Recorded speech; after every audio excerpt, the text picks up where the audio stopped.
Hey everybody, welcome to what I would describe as a very special edition of Wampa Radio, because honestly, the controller, the founder of the feast, as it were, Flake himself, is not here. He's traveling, so it's just you and me this weekend, Charmer. You can see I'm the one recording this, so you can blame me if anything goes horribly wrong, but you're editing it later, so people can blame both of us, I suppose. But as you can see, I put my name over the 2-box that we didn't have time to change, but that's okay, because we're still going to talk about Star Wars card games, mostly focusing, of course, on Star Wars Unlimited. How you doing, Charmer?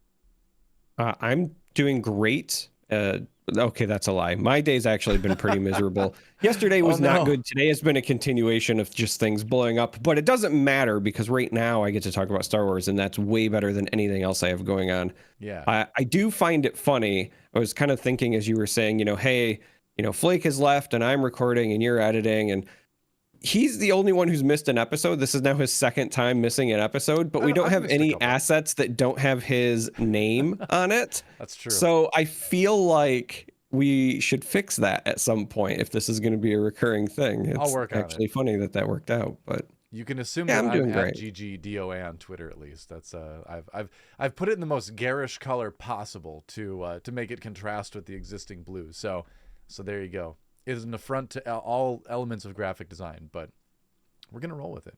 But yeah, it is close. It's not quite, but it's close to the Wampa Radio Red anyway. Yeah, so. it's pretty close. It's not quite official Wampa Radio Red, but it's close enough anyway. Yeah, you get a B on this assignment. It's close enough. It sounds like my entire academic career, so that fits in just fine. Solid yeah, B me student too. over here. Yep. You know who was not a B student though? Who? The folks who participated in the Wampa Cave Pull of the Week.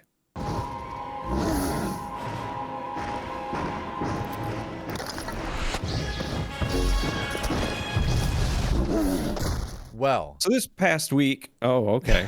who's gonna talk first? It doesn't matter. Keep going. It keep going. doesn't matter. We'll Just go.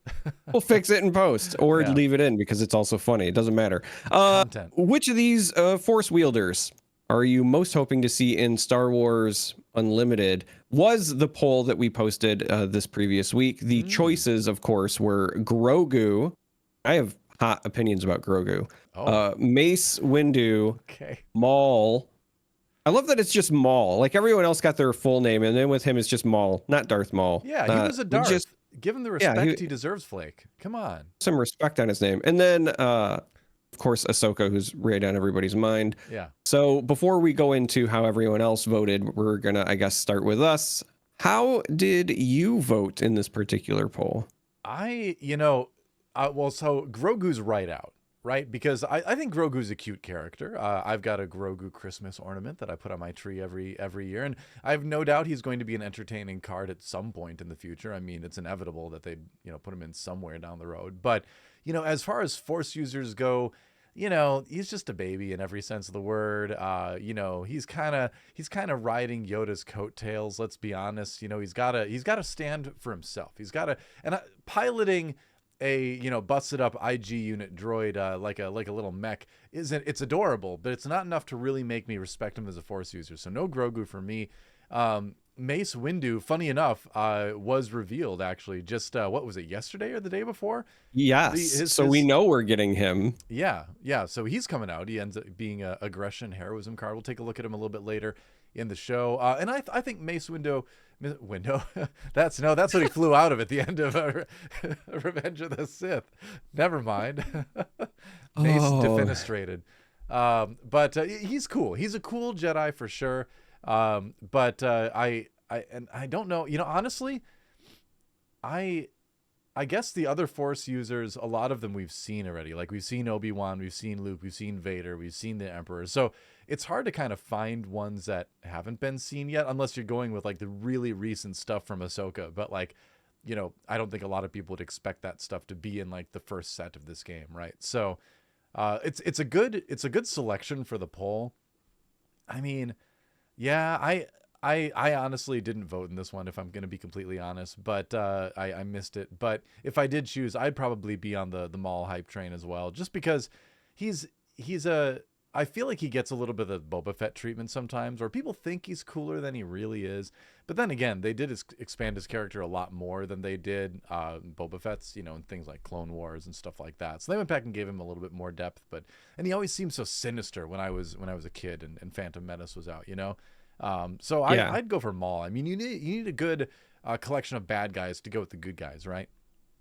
Oh, for sure. And I will say this: I believe that the weight of the results that we'll get to here in a moment are solely based on the expanding of the character that you were talking about, right? So when we talk about like Clone Wars, Rebels, etc., the things that Sam Witwer did with the character from a voice acting perspective and giving him a personality, I think did wonders. He was very much, in my opinion, the Boba Fett of the prequels, where he just shows up and looks cool and then doesn't do a whole lot else. But to his at least credit, he is more effective than Boba Fett. He does kill Qui-Gon Jinn, who is somebody that we could have included on this poll, for example. Oh yeah, that's a good choice. That's who I would have picked in a heartbeat. I think Qui-Gon's awesome. He's one of my favorite Jedi. Yeah. But with that being said, I voted for Mace Windu, but I will also be upfront. I voted, one, because at the time the card had not yet been revealed, so I'm happy that we do get him. But also, I'm just a sucker for purple lightsabers. It's my favorite color, and I wanted a purple lightsaber in the game at some point. So I'm gonna, you know, I'm hoping we're gonna get a card that is, you know, the Mace Windu lightsaber, and I can equip it to whoever I want and run it and be happy. So with that in mind, the results were as follows. Maul, Darth Maul, put some respect on his name, got a 37.2%. He is the leader, the winner of the poll. Crushed it. Followed by Ahsoka at 30.9%, Mace Windu 21.3%, and then Grogu getting only 10.6%. And I think that is still too high. I am not a Grogu fan. I don't have anything against him character-wise. I think he's adorable. However, I am of the opinion that his presence actually actively makes the show The Mandalorian worse. And I feel like he was such a big hit and they were able to merchandise and make so much money off of him from that first season that they are now forcing him down our throat. And I feel like that holds the show back. So I have this like hatred for Grogu because I think that he definitely holds that character and that show back. And it's not that I have anything against Grogu. I just think that he needed to be his own thing. Like if there was ever a spinoff, it shouldn't have been Book of Boba Fett. It should have been Grogu, and then you follow his trajectory of becoming a Jedi or a Mandalorian or whatever. But Mando, like when I fell in love with that show, it was because I thought I was finally getting my, you know, episode based bounty hunter whatever, right? Like I like episodic television. I kind of miss the old, you know, X-Files format where there was an overarching story, but every week was a new case, and I kind of wanted it to be like every week or every 2 weeks was a new bounty, and then we get the cool bounty hunter experience. And we get, you know, Dad Mando. Yeah, I mean, we got a bit of that in season 1, but it went off the rails fast. I mean, it seemed like they kind of tried to write Grogu out of the series at the end of season 2, and then I got a feeling the executive stomped in the room and said, "Bring that green moneymaker back," and then they did. That's the sense I got. I mean, I'll tell you what the Grogu problem is now, and the problem actually isn't even Grogu himself. The problem is the utilization of the character, in that it was very good in the first season and the second season where Grogu felt like this very special, vulnerable thing that needed protecting, right? And so then it added this element of tension to the whole show, right? Where Mandalorian is caught up in all these adventures and all that, but he also has to protect this very vulnerable creature that's very important to the universe, you know? And Grogu's adorable, so your heart goes out to this little thing, right? But then season 3, you know, he's piloting, you know, mechs. He's like doing all this Force stuff. He's jumping around, and like that vulnerability is totally gone. Now it's just a Saturday morning cartoon. Now there's no tension, and now it's just kind of goofy stuff where it's like, how did this thing that could barely like get out of its chair last in the first 2 seasons now is, you know, doing all this flipping and stuff like that. And like, yeah, I know he went and trained with Luke for a bit, but it still seems like it's a bit of an unrealistic progression for that character to go from where it was at the end of season 2 to now season 3. You know, it's like, why even make him a baby? He's basically not a baby anymore. And see, and then this is my problem, and this is why I brought up the merchandising. When you go through that lens, when you realize that it's like, well, we can sell the Grogu in a mech, and we can sell Grogu in Mandalorian armor, and we can sell Grogu in this and that, like his different versions. It's all toy sales, right? And so that's my problem with the character. And I don't even dislike Grogu as a character. I think he is adorable. I love he's always eating everything he's not supposed to be. Like, I like his quirks. He just, in my opinion, he holds that show back. So whenever he comes up, there's like a part of me that gets a little angry. But I understand that. I think we're of a similar mind on that. He does now hold it back in a way. He elevated the show in the first 2 seasons, and now is kind of hampering it. If you go back on my Twitter feed, like way back, I don't know, episode like 5 or 6 of season 1, I said, I know you'll never do it because he's making you too much money, but kill Grogu at the end of season 1, you cowards. Right? mean, like, they tried to write him off. I'm convinced. Write him off, but I mean, if you pulled like a Game of Thrones Red Wedding moment, but with Grogu, where it's too much for that. I know it's Disney. Too much. You could, and/or season 2 could include something like that. But yeah, Mandalorian is, it's that between point, right? Or at least it was that between point with Star Wars made for kids and Star Wars that adults can enjoy. You know, and those two things can cross over. But in Mandalorian seemed like a good fit, kind of to be in the middle of that, where you've got a lot of fun Star Warsy things, but then, you know, Din Djarin's out there vaporizing Jawas just because he's mad at him, and I'm like, right, I'm like, I love it. You know, it's that's fine, but you know, now season 3 felt very. Season 3, I mean, we're getting way off topic here, but season 3 felt very studio to death. I thought I really didn't enjoy season 3. It was, but anyway, that's besides the point. There's our results for the Wampa Cave poll of the week. I mean, that's what we do, right? We get off the rails because we love Star Wars, and we don't yet have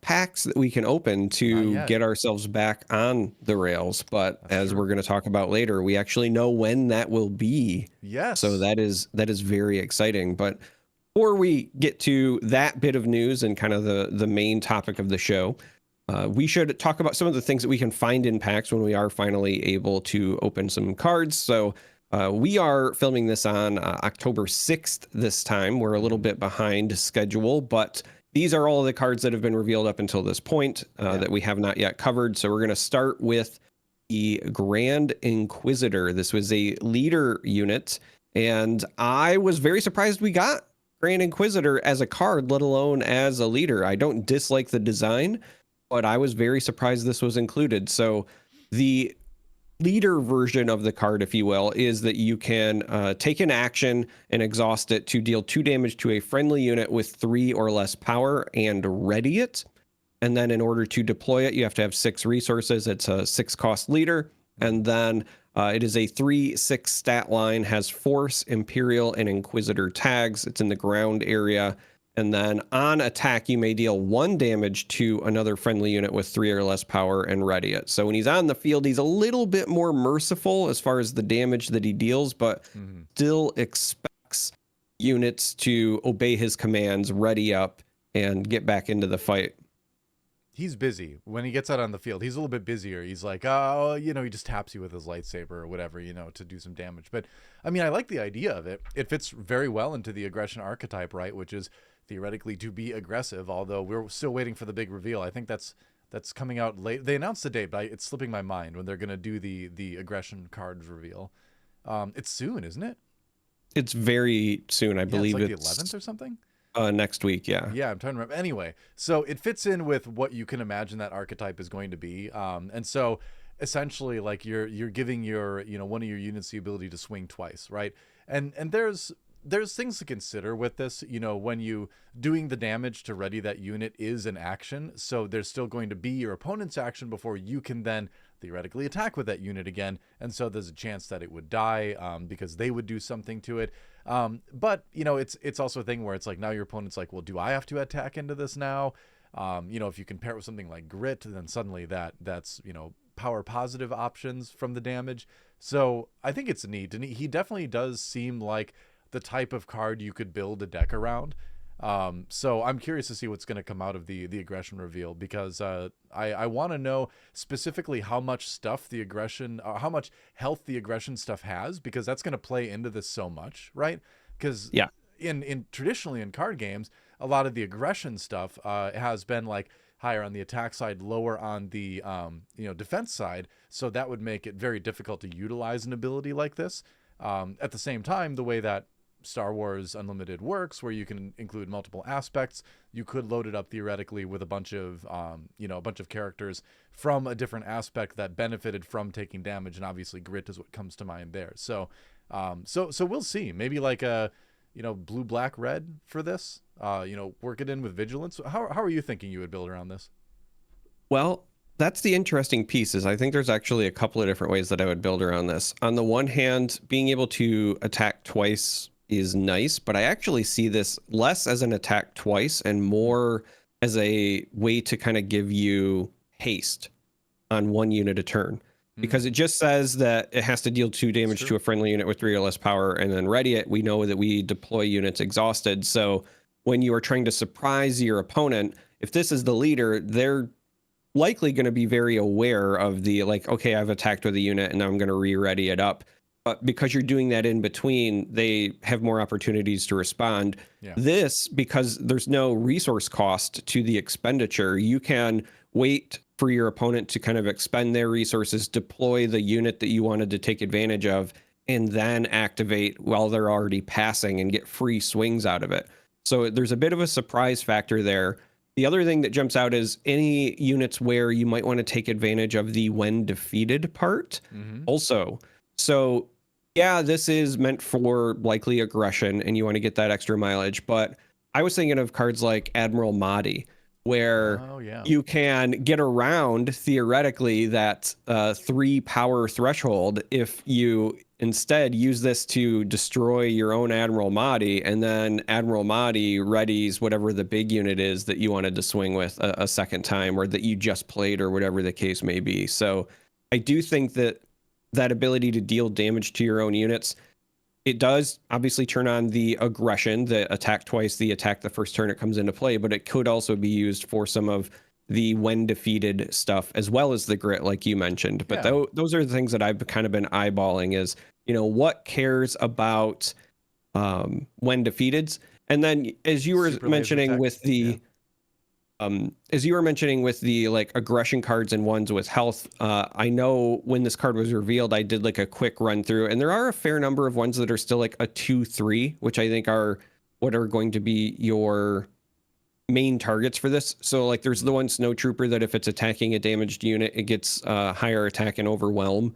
So the idea is that, maybe you play it and then you can attack with it first turn, or you attack once, and because it gets that bonus. So like if you attack with it once, right, and you're attacking a unit that has already been damaged, you get to the +2/+0 and overwhelm. And then if you ready it and then attack again, it should get another +2, right? Because it's until the end of turn, I believe.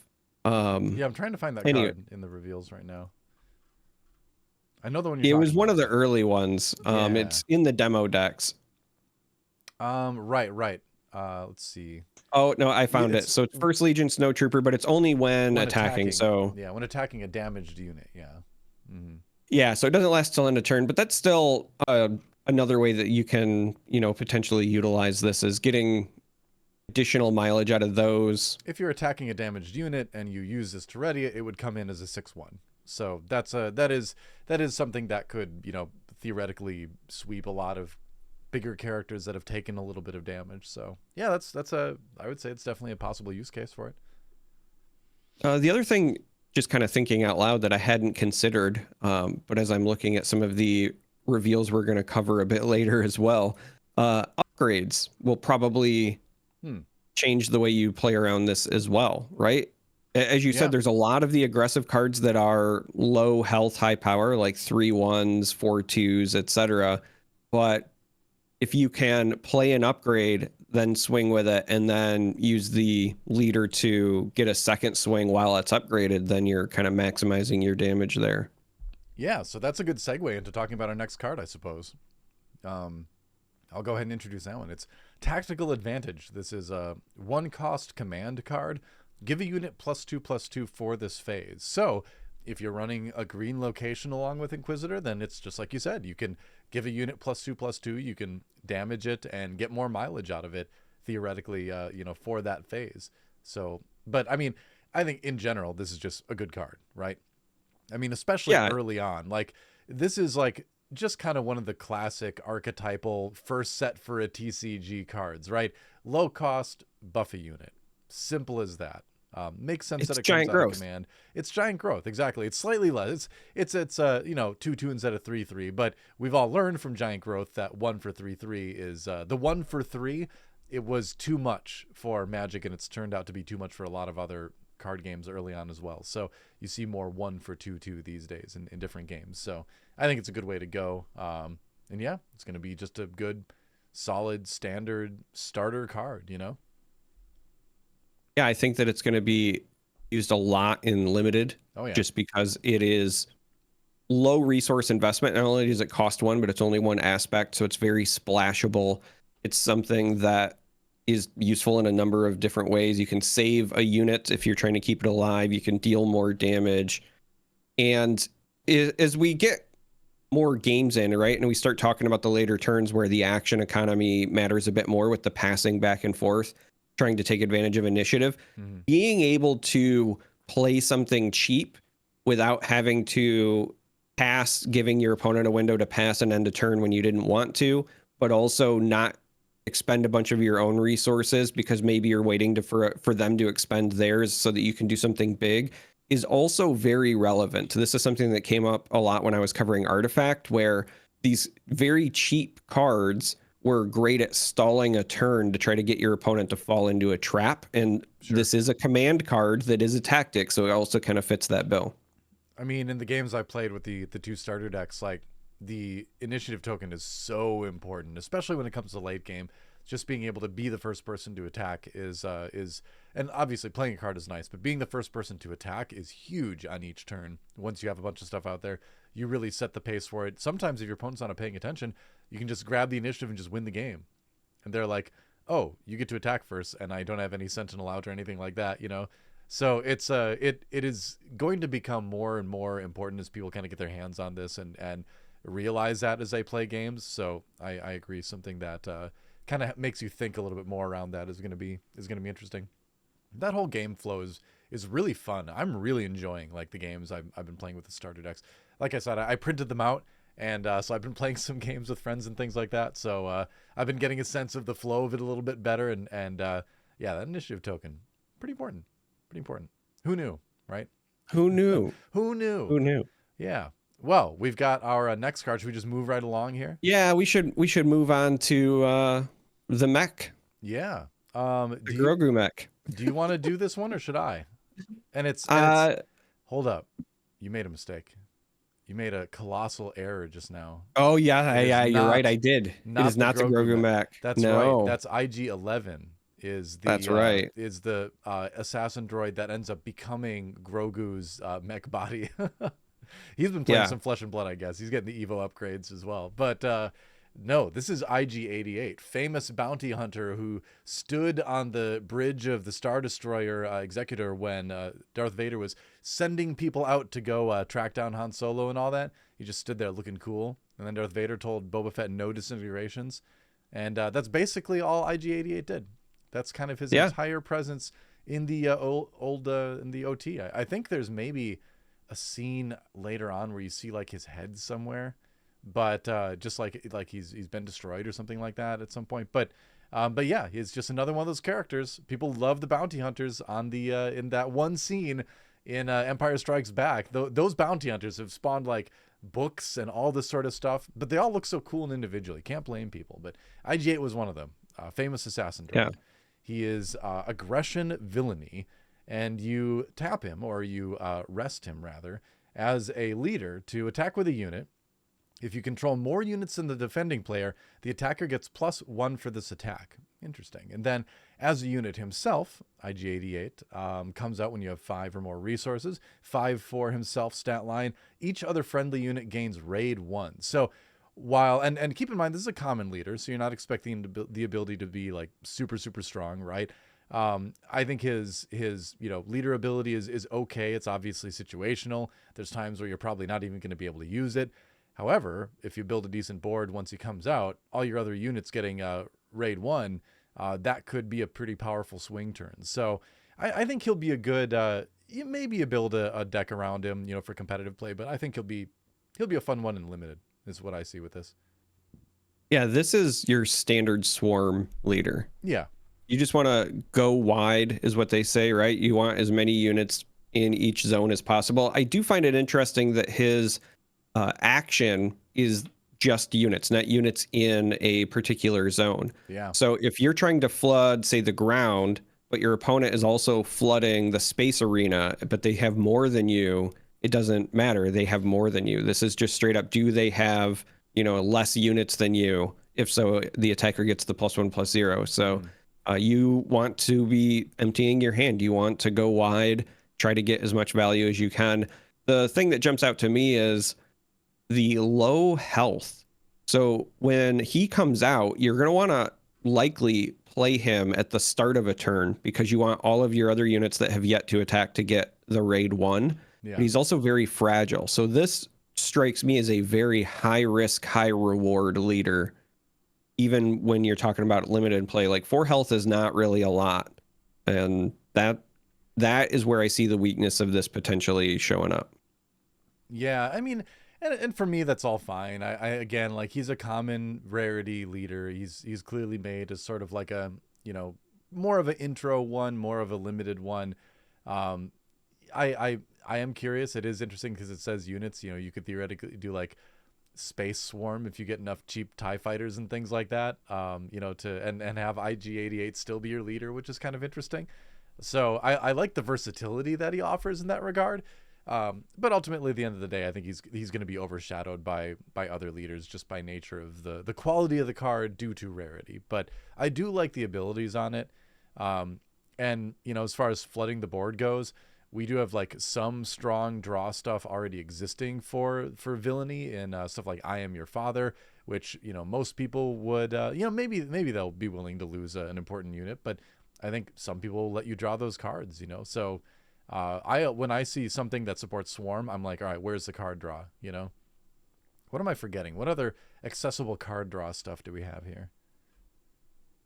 Well, if you pair with Command, then you can start getting things like Tarkin and a bunch of the other card draw options. Mm-hmm.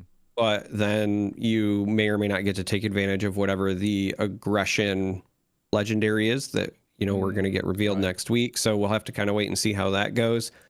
There is one other thing that jumps out to me. You mentioned you could have a bunch of TIE fighters, but IG-88 still your leader, and I was kind of chuckling in my head at that. But then I was paying attention to the tags, right? So his tags are Underworld, Droid, and Bounty Hunter. And right now, for set 1, your swarm is really TIE fighters and stormtroopers, and that's a very Imperial feeling thing. And most of our card draws in Command, which is, again, a very Imperial feeling thing if you're kind of going this villainy route. So what jumps out to me is that I could potentially see a world or a future where when we get sets more based around, say, the prequels, IG-88 would be your leader of the battle droids because they'll all have a droid tag, right? And if we've got battle droids and, droidicas and the tanks, then maybe that's when his swarm thing will really shine. This might be something that is still playable in set 1, but really is more of a setup piece for what we'll see in the future.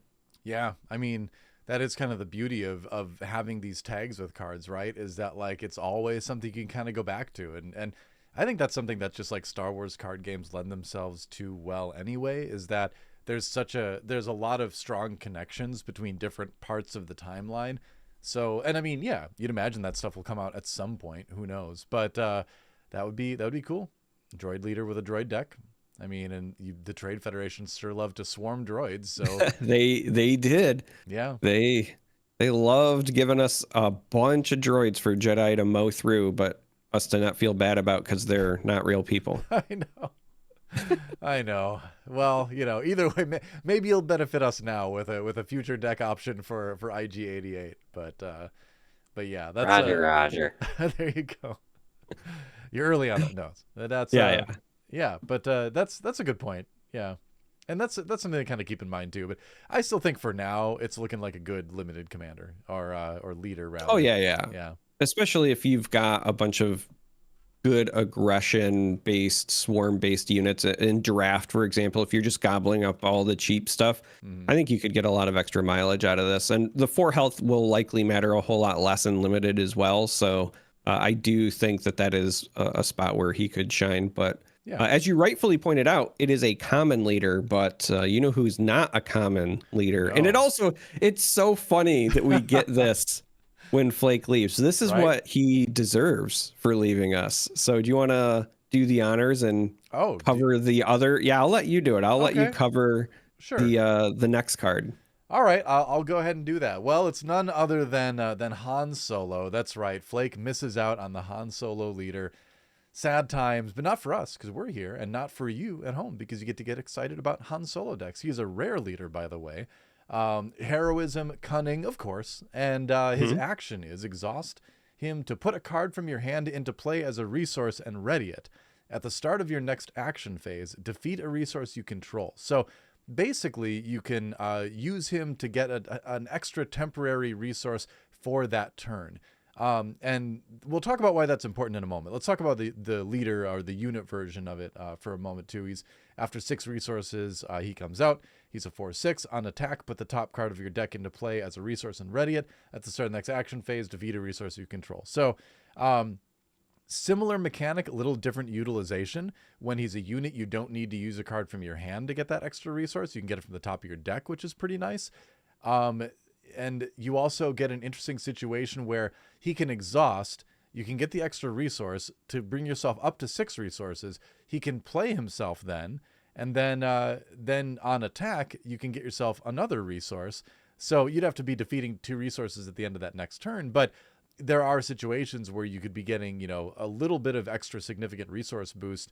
I think that helps you at times where, like, you have a card in your hand you really want to play and you don't want to give up one of your cards in hands as a resource at the beginning of the turn. He can sort of let you cheat that a little bit.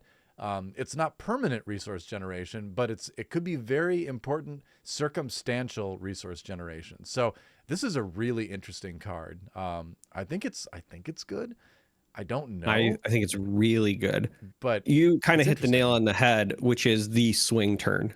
Yeah. When I look at this, I immediately did the same math you did. And I said, okay, so that means on turn 5, as long as my opponent doesn't have removal for the one like action interchange, right? Because Han Solo is going to come out and he's going to be ready because we know that that's what happens, with the leader. So he's going to come out. And so your opponent's going to have like one moment to stop him from attacking. But otherwise, what you've got is on turn 5, 7 resources to work with, and you got a 4/6 body out of it, right? So you go on turn 5 right up to 7. That is a big jump, even if it's temporary in terms of tempo to drop some 7 cost bomb, or it could even just be, a 3 cost unit and a 4 cost removal, whatever the case may be.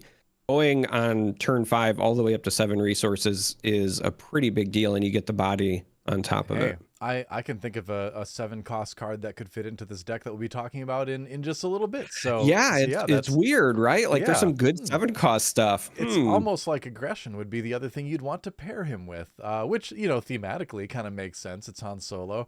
My one criticism, I gotta say, and you and I were talking about this a little bit less yesterday, but the art for this Han Solo card has big time holiday special cartoon energy. Like it is a very stylized caricature of Han Solo. I'm not sure I'm a big fan of it. It looks it's such a different vibe from the other cards we've seen. And I don't know, it's well rendered. But it looks like it's something that belongs more in like Lorcana, I think, than this game. And I realize both of those are hand-drawn, art style, games, both trend towards the cartoony nature, but I feel like this is a little bit too stylized for my taste. And I'm sure there's lots of people out there that absolutely love it, and that's perfectly fine. But for my own personal taste, I'm not a huge fan of the depiction of Han Solo. But that's a nitpick. I mean, I agree with you. As you said, we were talking about it yesterday when we were kind of going over things. And for me, it feels out of place with the other art. I think that's the right way to put it. Even when you look at, the grimace Chewbacca, right? Like Yeah. that one's also very stylized, but I don't know. It felt like a more like kind of fun, campy. This truly feels like a caricature. This feels like, Harrison Ford sat down at a county fair and one of those caricature artists drew him very exaggerated. And, in that style, it's not bad. It just doesn't feel like it fits with the rest of what we've seen from this set. So yeah, I'm with you. I would imagine, and it hurts that it's the leader, because that means that you're staring at it the entire game. However, the one like saving grace, not for Flake's wallet, mind you, but the one saving grace is this also means there will be a showcase version of this Han, and maybe that one looks outstanding. I can't remember. Did they say there were showcase ones of all the leaders? I would imagine they. I thought so. I thought there was a showcase for each leader. You're probably right, but I honestly can't remember at the moment. But that would have different art theoretically. Yeah, because I thought it was hyperspace for every regular card, and then showcase for all of the leaders. You're probably right.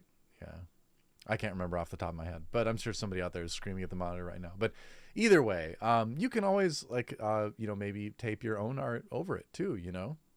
Yeah, print something. Or you could have somebody do an alter. Yeah. Like there's a lot of artists that love doing that sort of thing. It doesn't go in your deck, so it's not like you need to worry about, changing the card at all in some way that would make it unshuffleable or something, So go for it, But and again, like I said, it's not that it's a bad image. It's just an image that feels like it just doesn't fit with the rest of the art in the game right now. And maybe maybe we have that opinion because we haven't seen much of the art in the game yet. But that is my current opinion at this moment in time anyway. There you go. Want to talk about the next one? I do, because this is one of the ones that I was also alluding to earlier when we were discussing the Grand Inquisitor. So it makes sense that this card potentially fits with that leader because it is a Fallen Lightsaber. So this is an upgrade card. It is in villainy and aggression. Again, the same aspects that the Inquisitor leader was. This says attached to a non-vehicle unit. So sorry, TIE fighters, you can't wield lightsabers. No, only if attached. Only Lucian's only Lucian's ship in Andor can wield lightsabers apparently. Yeah. If attached unit is a force unit, it gains on attack, deal 1 damage to each ground unit the defending player controls. Then it also does provide a +3/+3 in stats, which is actually pretty hefty for the 3 cost and such a good on attack trigger here. The tags are item, weapon, and lightsaber, so nothing really shocking there. But this is a card, art wise, it looks like Darth Maul's lightsaber. It's not named Darth Maul's lightsaber. This isn't a unique one. It's just called Fallen, but it's a double-sided lightsaber in the art. Does again feel like it fits with the Grand Inquisitor feel because it would feel very good, for example, to put this on a unit, attack with it. When you attack with it, you deal 1 damage to every ground unit the opposing player has. And then because you get +3/+3, you can whip whatever unit that is with the Inquisitor so it can attack a second time. And then you deal 1 damage to every ground unit again. So you kind of become this whirlwind of spinning the double-bladed lightsaber, attacking everything on the ground. And because it's +3/+3, you can survive the Inquisitor's, instigation, if you will. I dig this card. Yeah, motivation. I like it too.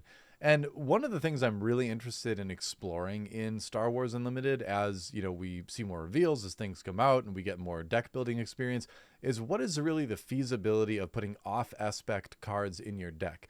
Because when I look at this card and I think about the fact that there's just as many what if I want to run like a heroism, aggression, force user deck someday, where it's like the old school Star Wars CCG mains and lightsabers, right? Where you have the main characters and all the weapons and things. Would I be willing to pay the extra 2 cost because I'm lacking the villainy aspect to put this in my deck when it's just, attached unit as a force unit? It doesn't say Imperial, Dark Side, anything like that.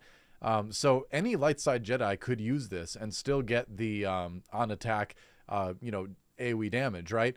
So I kind of look at this and I wonder, is this going to be maybe good enough to include in a heavy force deck on the other side too? It is a rare card, and it does have a very powerful effect, and it would be one that I might consider depending on what I have available in my deck. It is a very rare source of AoE damage, at least right now. Again, we haven't seen the full set, but there's not a lot of these effects. And the other thing that jumps out to me as well is that when you are looking at something like shields, this eats through all ground shields. Yeah. I mean, unless something is double shielded, right? We know that you can have more than one shield token, but assuming it's just one shield token, this just on attack eats all of the ground shields. That feels very, very good to me.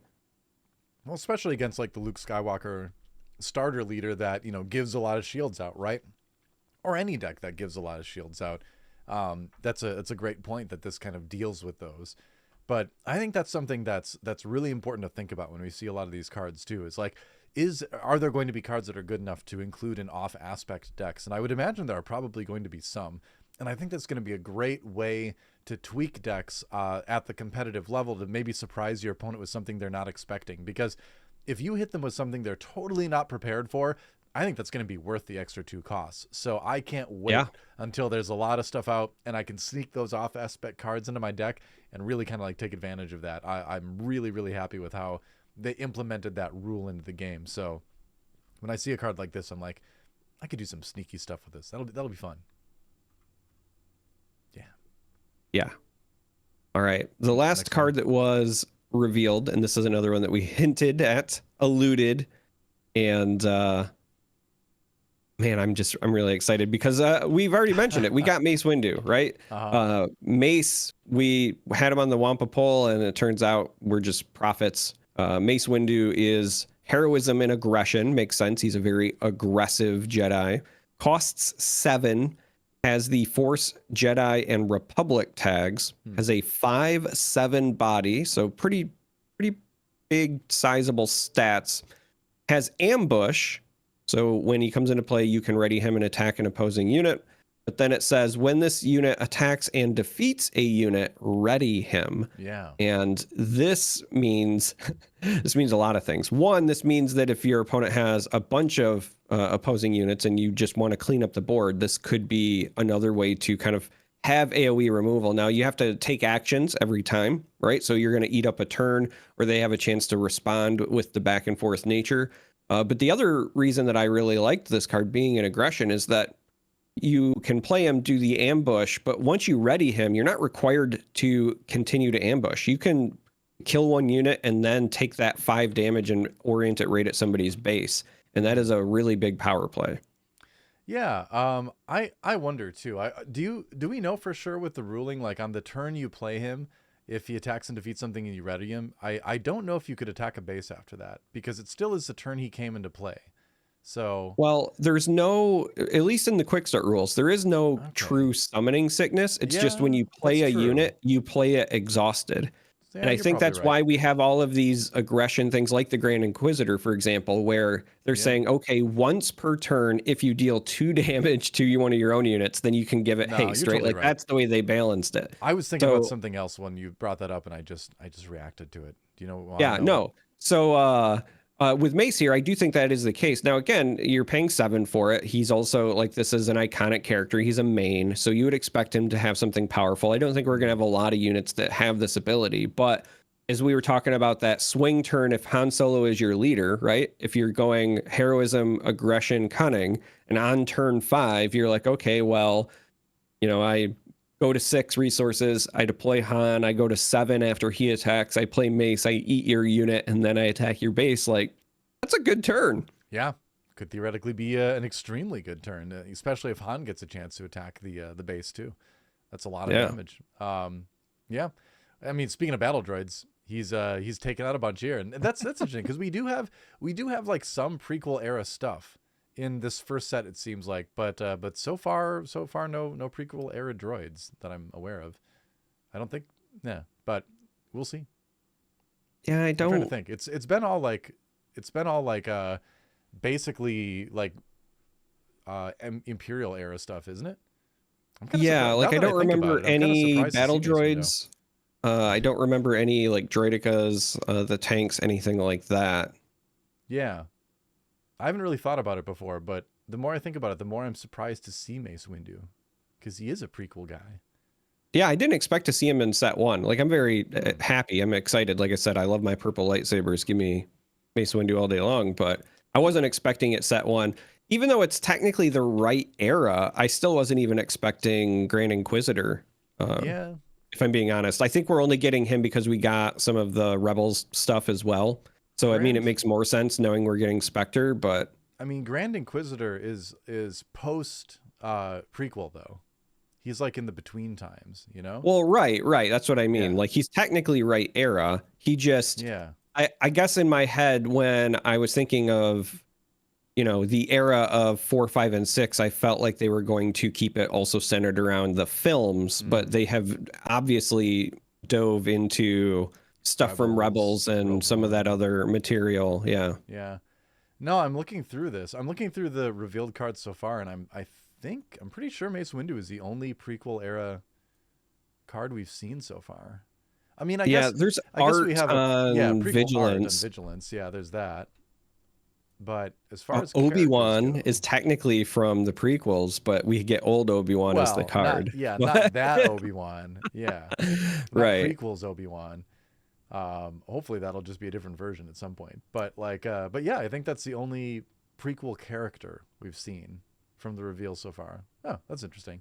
Maybe that expands what we can expect in set 1. Yeah. Yeah, maybe. I mean, I don't know.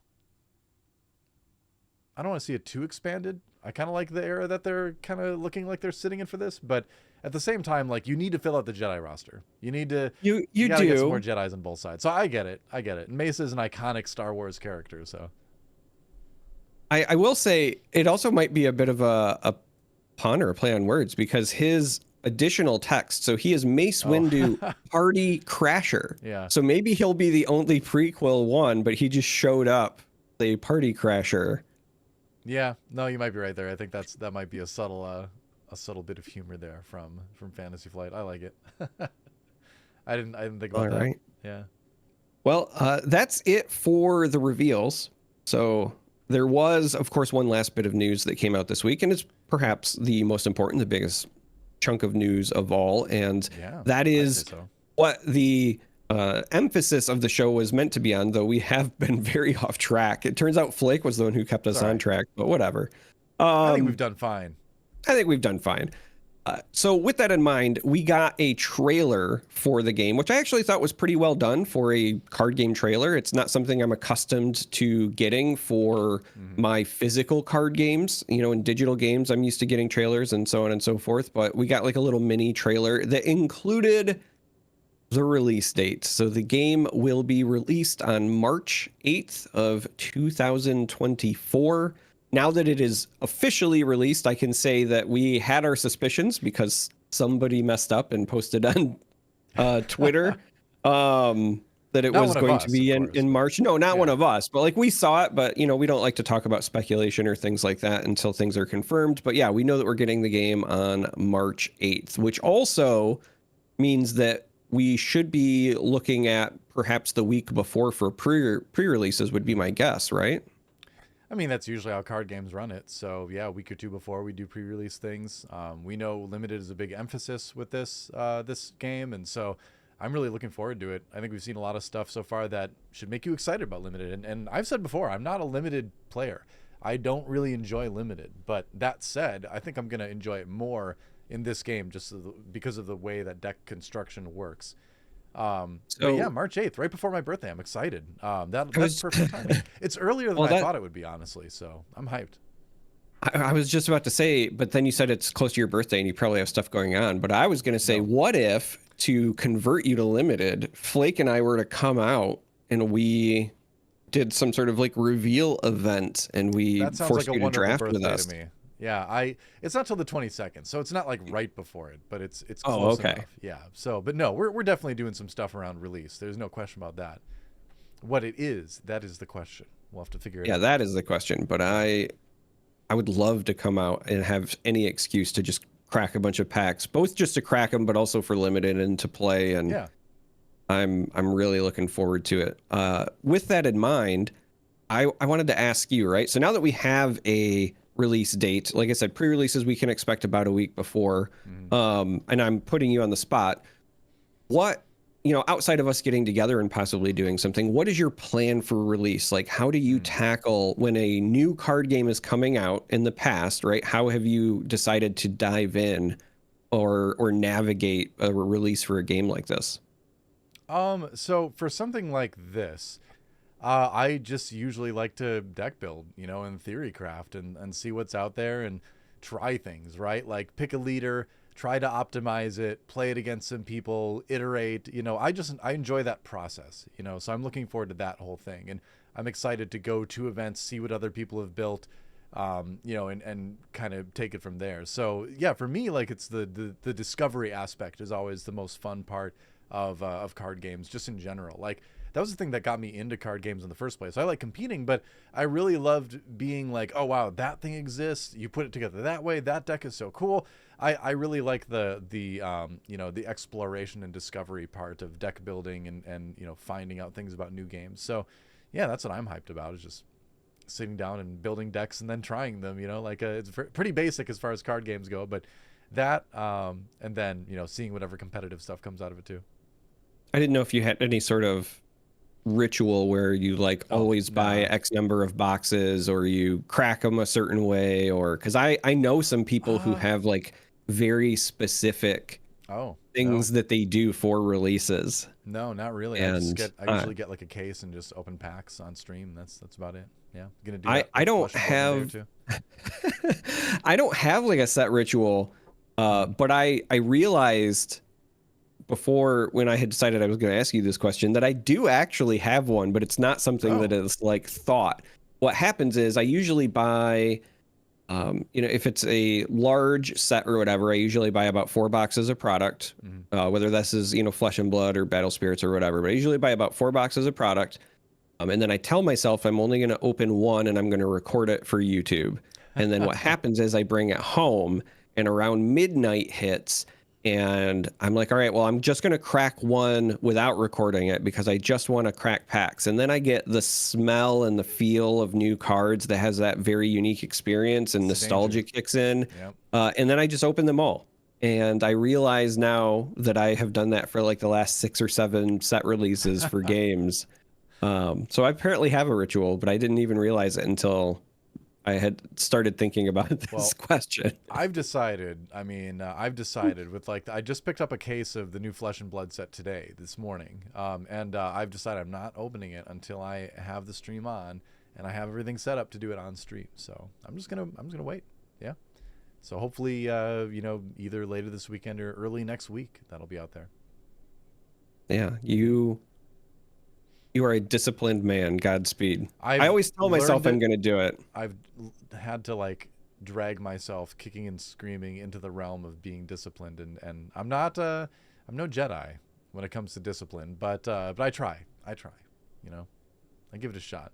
Oh, here's another thing I want to see. Not ritual wise about releases, but I want to see events. I want to see competitive events. I want to see people showcasing the best things you can do with the set, playing good games. I want to get a real feel of the competitive stuff. So, yeah. See what we can do there.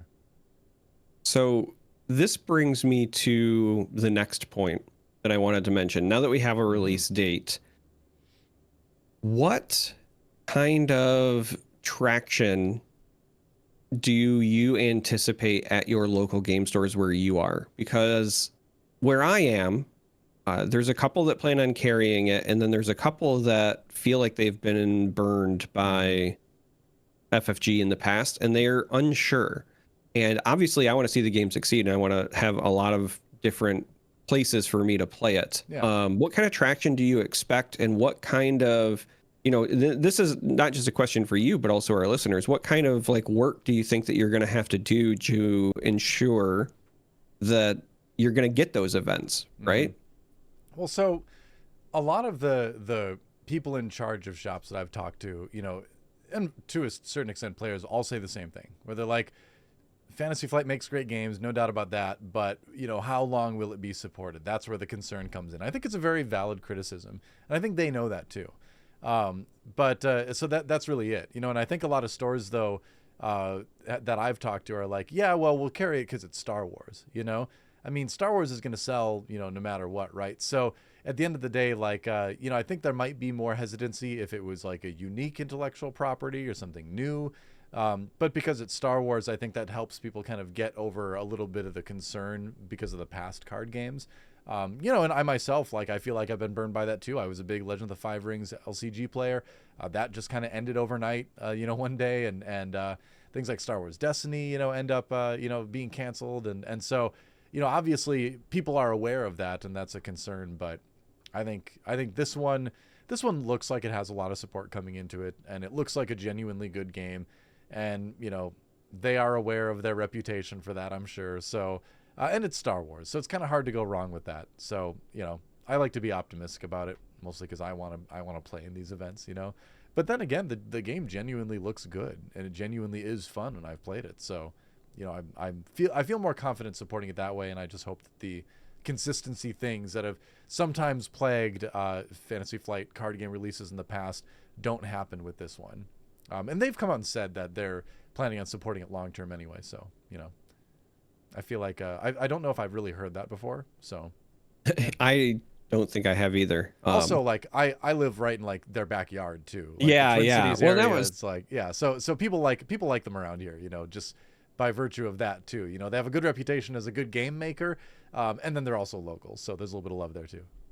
that was one of the reasons that I asked, because I'm on the other side of the big lake, and here, I mean, people like the Fantasy Flight games themselves. It's just that, you know, but for how long? Or like I said, one of the local game stores was very big into Destiny, and then when that got canceled, they just particularly feel burned. So, because I've been asking, right? I don't know when the orders need to be placed, but I want to make sure that I have my pre-orders in whenever. I don't expect this game to have any of the logistics issues that Lorcana had, or if they do, it's certainly not at that scale. Fingers crossed. But that doesn't mean that I don't want to put my pre-order in as soon as I can put it in either. You know what I mean? So I've been asking, and that was one of the things that I had heard, was just like a couple of stores saying that they hadn't, you know, made any commitments or whatever yet, and they were on the fence if they were going to, because they don't want to build a community and then have the community be upset a second or a third time. So I'm still rooting for it, and I said, well, if you have events, like I'll play. I think everybody's rooting for it. I think at the end of the day, like, the people that have been paying attention to this game see that it's a good game, and, you know, obviously that history is out there, right, with this company. But at the same time, it's like, it's hard not to root for it, right? You know, especially if you're a Star Wars fan. And I'm when I talk about my Star Wars fandom, I like to stress that I'm a fan of the Star Wars universe, not necessarily the Star Wars content, because there's been a lot of not great Star Wars content that's come out, obviously, on different streaming services and things like that, and movie theaters. But I'm confident about this piece of Star Wars content. I think this will be a form of Star Wars that I enjoy. So I hope it does get a lot of support. And from what I've heard around here, it seems like people are going to, you know, they're going to support it and see what happens despite the history, just because, you know, again, those two things. It looks like a good game, and it's Star Wars. And that seems to be enough for a lot of people.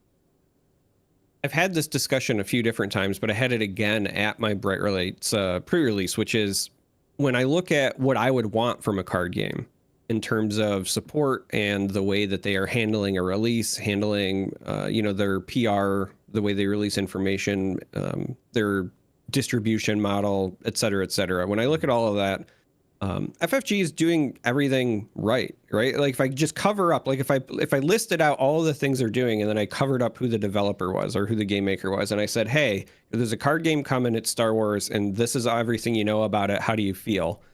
And then I, you know, kept that covered. I feel like most people would be like, yeah, that sounds great, right? Literally, the only criticism that I get when I explain to people the rules and I, you know, show them some of the cards is that they go like, you know, well, FFG. Same. And that's not everybody, mind you. There's a lot of people that are just excited. But when I do get criticism, that is literally the only one that I get. And I think that also speaks volumes, right? Like, the game is sound. I think that their decisions are right on par with what I would want. It's just, you got to get people over that hump. And that's something that unfortunately I think is just going to take time. You know, the thing is, though, is that we talk about this topic a lot because we are deep into the card gaming scene, right? But this is Star Wars. There's going to be so many people that pick up this game and try it that have no idea, you know, what the company even is, you know? So I think the fact that it's Star Wars covers up for a lot of that stuff, that there's such a mainstream appeal to this that, you know, I think for a lot of casual card game players, which is the majority of card game players, it's like not even a thing they think about. But, you know, us who are heavy competitive players, obviously it's a very important thing to us, and you know, that's valid too. But yeah, ultimately I don't see it as being like a major factor in the success or failure of the game. I think it'll live or die by how good it is, right? And so far so good from what we've seen. So hopefully. So if I were Flake, this is normally where I would then give you some sort of lead in where I'd say like, well, you know, if you are wanting to go to events, but your local game store says, hey, we're not thinking that we're going to carry Star Wars, what would you say to that? And then you would reply, well, I have a bad feeling about this, but we're not going to do that because we're not Flake. We're just going to say, hey, let's go to the Bad Feeling Mailbag. I don't know. I have a bad feeling about this. I have a bad feeling about this. I have a really bad feeling about this. Oh, I have a bad feeling about this. Yeah, you and me both.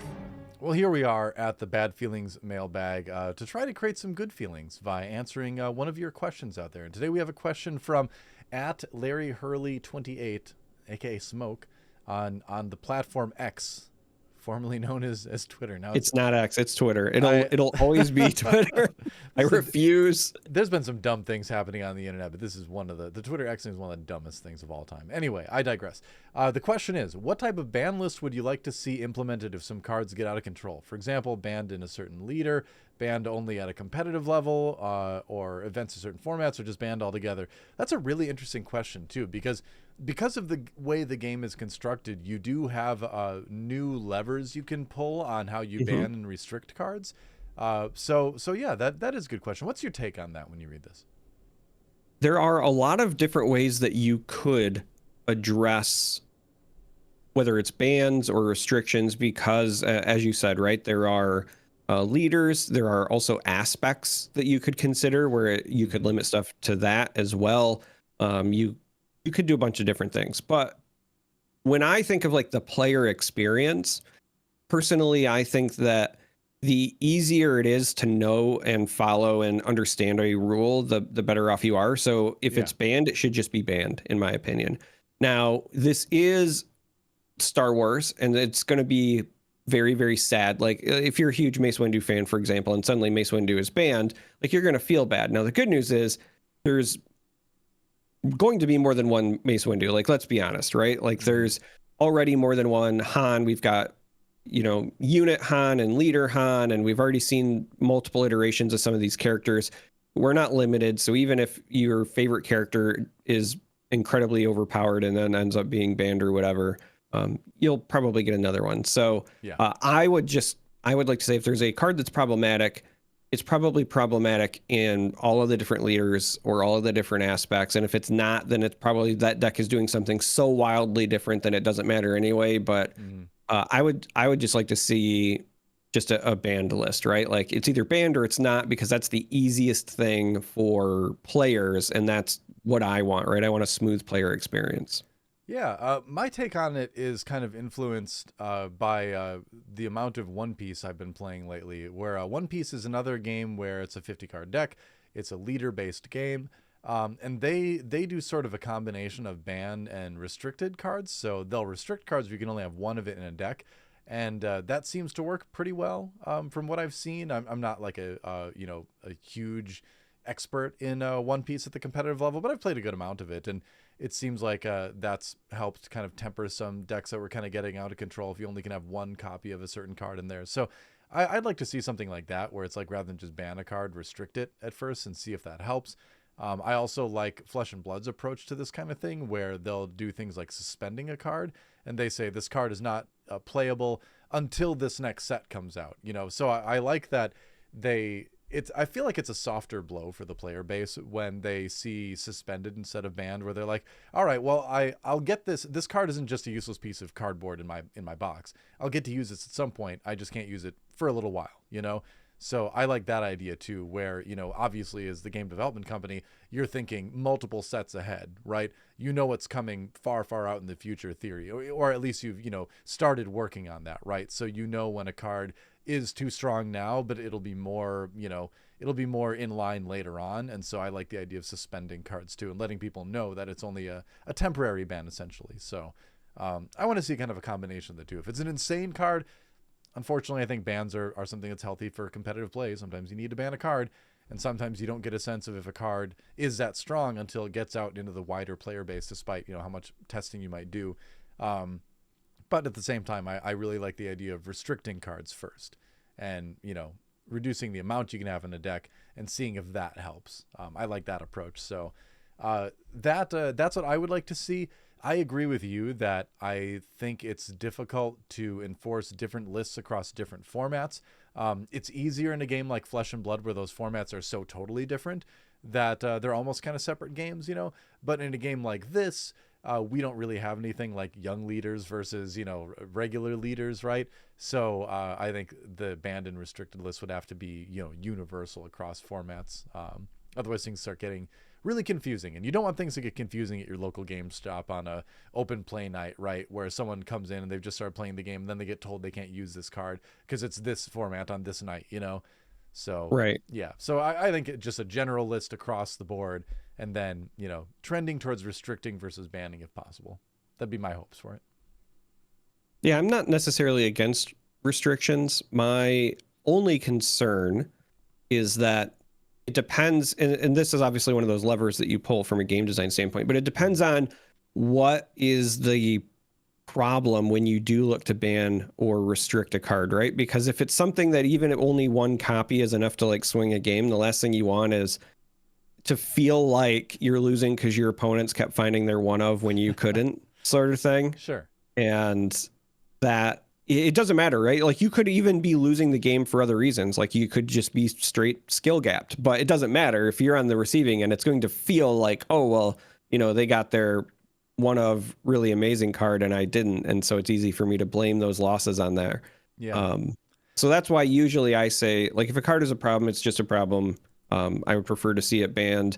But I do like the terminology suspended. I also think that ban lists should never be truly permanent. I think that it's really just suspend until the game is in a place where it's less oppressive.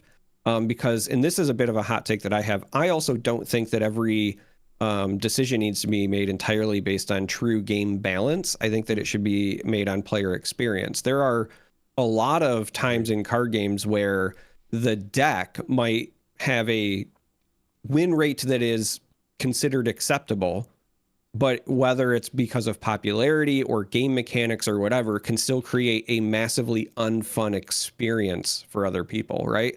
And games are meant to be fun. And so competitively, it might be okay, but, you know, if 30 of your players are just deciding, like, I don't want to play if that thing's around, like, that's a problem. People should want to play your game. So I know that sometimes is a bit of a hot take in card game communities, but I truly feel like sometimes you have to do things just based on player experience and feelings too. Right, totally agree. I mean, a lot of times those two things go hand in hand, right? Player experience and card strength being too strong. I want to conclude this, but I also want to include a little expansion of what I talked about with restricting cards, in that when you restrict a card, you need to like approach it in a certain way. I think from a design team where your ultimate design is to not have to ban and restrict anything, right? That's obviously the primary goal of any design team. Going further than that, when you restrict a card, the way you restrict cards is very important, right? If it's just a strong card and you say one of, then yeah, you can run into situations where it's still too strong when it comes out, and then you can be like, oh, they just happened to hit it. So when you restrict cards, I think you need to do it. You need to target cards in two different ways.